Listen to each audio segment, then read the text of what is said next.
اس کو کاٹ کے دوڑا. یہ کیوں کرتے تھے لوگ؟ عرب کے لوگ اس وقت یہ کام کرتے تھے کہ ہم نے گھوڑا ہی مار ڈالا ہے تاکہ ہم بھاگ نہ سکیں.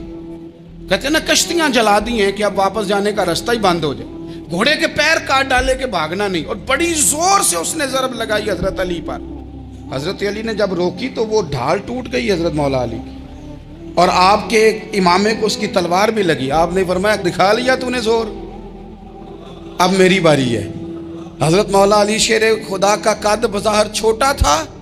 صحابہ کہتے ہیں ہم دور سے دیکھ رہے تھے, اللہ اکبر کہہ کے تھوڑا سا زمین سے وہ اٹھے, تھوڑا سا اٹھے, اور پھر دوبارہ نہیں انہیں تلوار چلانی پڑی. ایک ہی ضرب لگائی اور اس کے 2 ٹکڑے کر کے اسے زمین پہ پھینک دیے.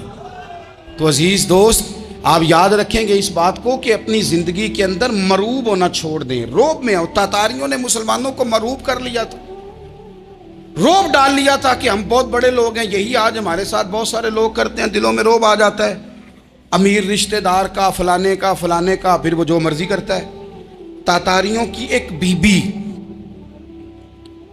وہ کیا کرتی, وہ 9-10 مسلمان نوجوانوں کو سڑک پہ کھڑا کر جاتی, کہتی ادھر کھڑے ہونا, میرے آنے تک ہلنا نہ. جوان ہے لیکن روب ہے نا کہ یہ بڑے وحشی ہیں.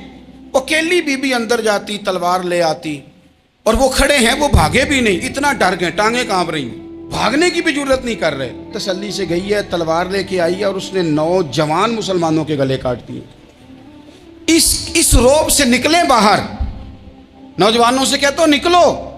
اور جن لوگوں نے دنیا میں انقلاب برپا کیا وہ غریب گھروں کے تھے, وہ لوگ تھے کہ جو بظاہر کسی بڑے قبیلے سے نہیں تھے. آپ محنت کریں, تعلیم حاصل کریں, جد و جہد کریں, مشقت کریں, اپنی زندگی میں کچھ مقاصد کے حصول کے لیے آگے بڑھیں.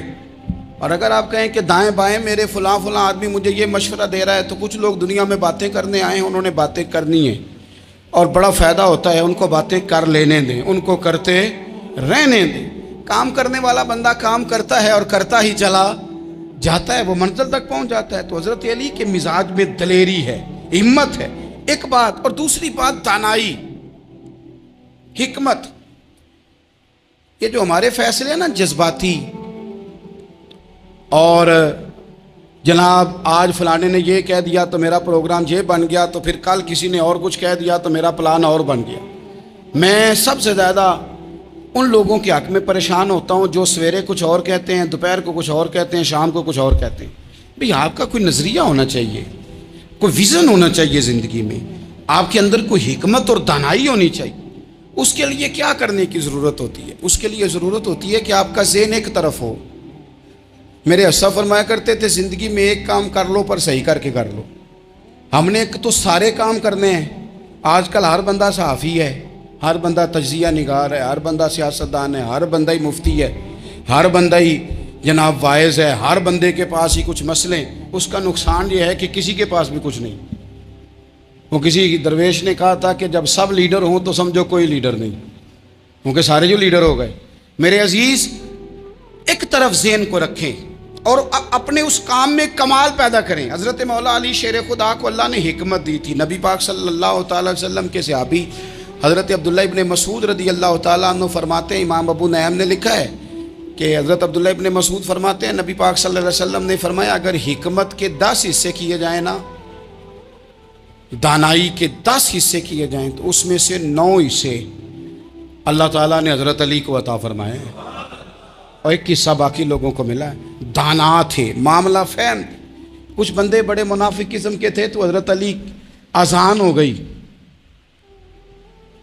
تو وہ حضرت مولا علی شیر خدا کے پاس آ گئے. اذان ہو گئی, حضرت علی نے جماعت کرانی. ان کا خیال تھا کہ آج ہم نے جماعت لیٹ کرانی ہے کسی طریقے سے. ہم چونکہ زیادہ باتیں, میں دوستوں سے کہتا ہوں بہت زیادہ خبریں نہ دیکھا کرو, بہت زیادہ بھی چیزیں نہ سنا کرو. آپ تو میرے بھائی موبائل کے اندر چلے جائیں گے, پھر باہر کی دنیا تو اور ہے. تو تھوڑا باہر بھی نکلیں تصویروں سے, تھوڑا باہر بھی آئیں, دیگر معاملات بھی دیکھیں. ہمیں بڑے بڑے اچھے لوگ زندگی میں مل جائیں گے, لیکن ہم ان کے قریب نہیں جاتے. ہم دیکھتے نہیں کہ اصل بات کیا ہے, سنی سنائی چیزوں پر زیادہ گمان کرتے ہیں. اب حضرت علی چونکہ بڑے دانا تھے, مصلے پہ بڑھ رہے ہیں, جماعت کھڑی کرنی ہے, اللہ اکبر کہہ رہے ہیں. بندوں کا خیال تھا نماز لیٹ کرانی ہے. نے فٹافٹ حضرت علی سے کہا کہ حضور ذرا وہ جانور تو بتائیے گا کتنے ہیں جو انڈے دیتے ہیں، اور ذرا وہ بھی بتائیے گا جو بچے دیتے ہیں۔ یہ ذرا اب کتنے کو بندہ جانور گنے، آہستہ آہستہ بندہ شمار کرے، ہو بکری جو ہے وہ بچہ دیتی ہے، مرغی انڈا دیتی ہے، اور گائیں جو ہے وہ بچہ دیتی ہے، اور بطخ جو ہے وہ انڈا دیتی ہے۔ بندہ تو یہ گننے لگ جائے تو حضرت علی شیر خدا یہاں ہاتھ ہیں، فرمانے لگے گھر جا کے گن لینا، موٹی سی بات بتاتا ہوں، جن جانوروں کے کان باہر ہوتے ہیں وہ بچے دیتے ہیں، جن کے اندر ہوتے ہیں وہ انڈے دیتے ہیں۔ اللہ اکبر، نماز کی نیت مان لی، تم گننا گھر جا کے۔ موٹی سی بات بتا دیتا ہوں، وہ صاحب کہتے ہیں میں حضرت علی رضی اللہ تعالیٰ عنہ کو الجھانے آیا تھا، میں خود بڑا الجھ گیا۔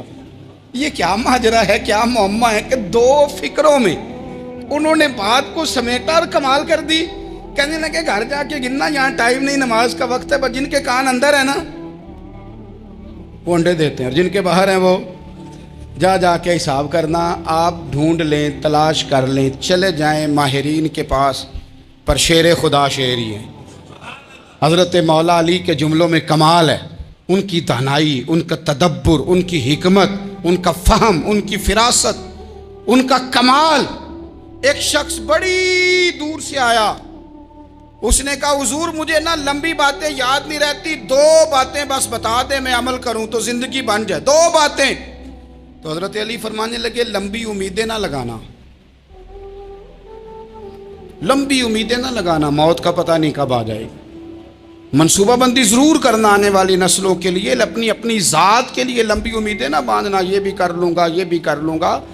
ہم ریٹائر نہیں ہوتے زندگی بھر، پلان پہ پلان، پلان پہ پلان۔ تو اگر ہم پلان کر رہے ہوتے ہیں تو جو ہمارے نیچے ہوتے ہیں وہ ہمیں ریٹائر کرنے کا پلان کر رہے ہوتے ہیں۔ اولادیں تک والدین کو کمزور کرنے کے در پہ ہوتی ہیں کہ اب یہ ہٹے تو ہماری باری آئے۔ حضرت علی فرمانے لگے دو کام، ایک تو لمبی امید نہ باندھنا، اور دوسرا فرمایا اپنے نفس کی خواہش کی پیروی سے بچنا۔ دنیا میں رسوا وہ لوگ ہو جاتے ہیں جو اپنے نفس کی خواہش کی پیروی کرتے ہیں، وہ بزدل ہو جاتے ہیں جو خواہشات نفسانی کے پیچھے بھاگتے ہیں۔ یہ کام نہ کرنا، تو دانائی اللہ تعالیٰ نے انہیں دی۔